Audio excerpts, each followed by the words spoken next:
For social reform movements, we did class a little differently. We looked mostly in the textbook, but I'll go through very briefly those reformers that we looked at together. We started with Ralph Waldo Emerson, known as a transcendentalist, transcending the human experience. Sort of another name we could look at it is anti-machinism. This is post or in the middle of the Industrial Revolution, and the transcendentalists like Emerson are saying that it's important that mankind continue to experience life and be a part of life rather than allowing everything to become so robotic. He wants people to be more emotional, and also this idea of finding God. The transcendentalists often believed that God could be found in nature, and God could also be found in each of us already, and we could find that so much easier if we could go back to nature. And this is a reaction to traditional religion by the mid 1800s. Another famous transcendentalist is Thoreau. Then we moved to Charles Grandison Finney.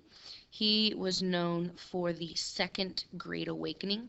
Starts off as a lawyer. It's often we see in American history so far. People start as lawyers and then become other things. The Second Great Awakening was different from the first beyond just the 200 or so years that separated it. One thing that is really a huge difference, and in the Second Great Awakening, this is a spiritual revival trying to reach unbelievers, trying to make converts to the Christian faith. First Great Awakening was more about sort of reigniting spiritual passion for people who already believed. But there is that link of an emotional conversion. Finney was known for these large tent meetings, and as this revival spreads, more and more people decide to join churches, create new churches, and the people who are going to start spreading this message are not just formal pastors and preachers, but what we call lay exhorters, people who are just regular citizens, not members of the clergy, who are spreading this message. So we're seeing reform away from the traditional church. Emerson felt that most people had become robotic in everything that they do. Finney felt that faith had become robotic, so trying to move away from that, quote, machinism. Then we looked at Dorothea Dix.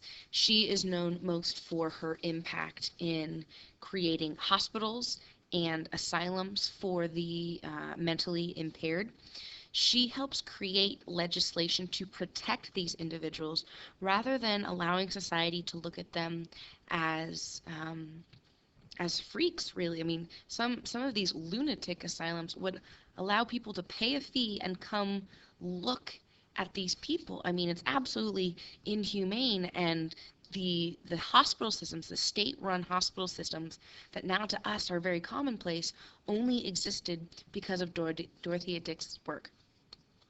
She is saying that it is the responsibility of the state to help take care of people, and for her that also means prisons, to take care of prisoners, not to punish them beyond any reasonable punishment.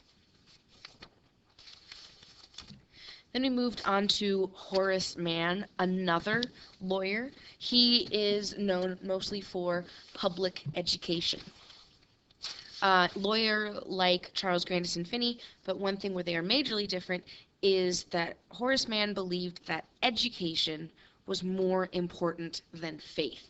And Mann wants a secular education.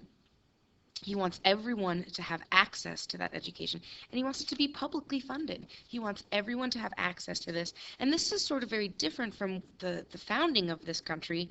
When we look at the Puritans in Massachusetts, that their education was entirely linked to the state, to the government, and so we are seeing more and more change away from old ways of doing things.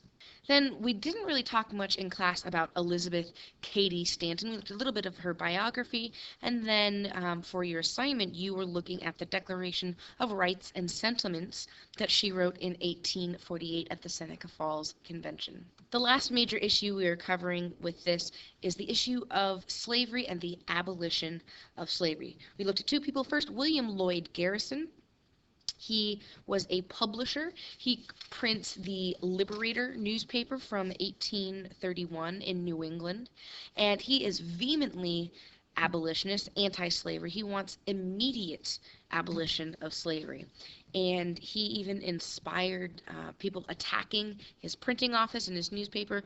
And this is in the North. New Englanders were attacking him because they were afraid he was saying such inflammatory things that the South would go to war over it. The country is afraid uh, of of civil war, and as they should be, as we know. But he called for the immediate abolition of slavery. And then we looked at Frederick Douglass, famous for publishing his autobiography, The Story of Frederick Douglass. And what makes his story so compelling is, one, that he was a slave and he survived the experience and he escaped, but he really sort of personifies and humanizes the struggle of slaves. It was easy for many Americans to think of slaves as the other when they are out of sight, out of mind. But Frederick Douglass is so persuasive, so effective with his rhetoric, and he helps many Americans see that these slaves are people and that the abolition of slavery is not just the right thing morally to do, but it is just